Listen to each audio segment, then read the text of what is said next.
Welcome to the Slop Farm. Enjoy the video. Hey there, gamers. Dealing with the frustrating CE-43461-8 error. This common PlayStation error often indicates a problem with your console's hard drive or a corrupted system file. It can prevent games from starting or even cause your PS4 to freeze unexpectedly. But don't fret, this error is usually fixable right from home. We'll walk you through some simple, effective steps to troubleshoot and resolve it, getting you back into your favorite games in no time. The first and often simplest step is to give your PlayStation a complete reset.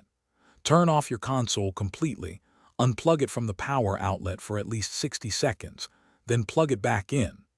This full power cycle can clear minor system glitches and refresh connections. While you're at it, double-check that all your HDMI and power cables are firmly connected to both your PS4 and your television. Sometimes a loose cable is all it takes to cause an error. A very common and effective solution for CE-43461-8 is to rebuild your PlayStation's database. This process reorganizes the files on your hard drive, often resolving corruption issues without deleting any of your games or saved data. To do this, turn off your PS4 completely, then hold the power button until you hear a second beep to enter safe mode.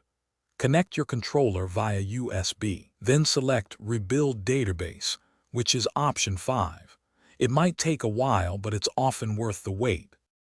If the previous steps didn't work, initializing your PlayStation is the next, more drastic option.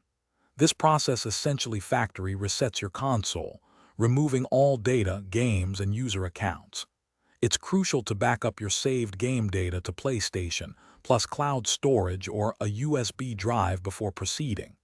In safe mode, you'll choose Initialize PS4, which is either option 6 or 7. There are two types: a quick initialization or a full one, which takes much longer but is more thorough. If you've tried all these steps, including initializing your PS4, and the CE-43461-8 error still appears, it's possible your console's internal hard drive is failing. At this point, you might consider replacing the hard drive yourself if you're comfortable, or seeking professional repair services. Alternatively, always feel free to contact PlayStation support directly.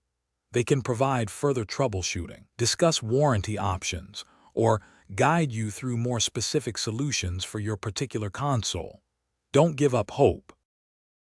Thanks for watching. Consider subscribing if we helped you today.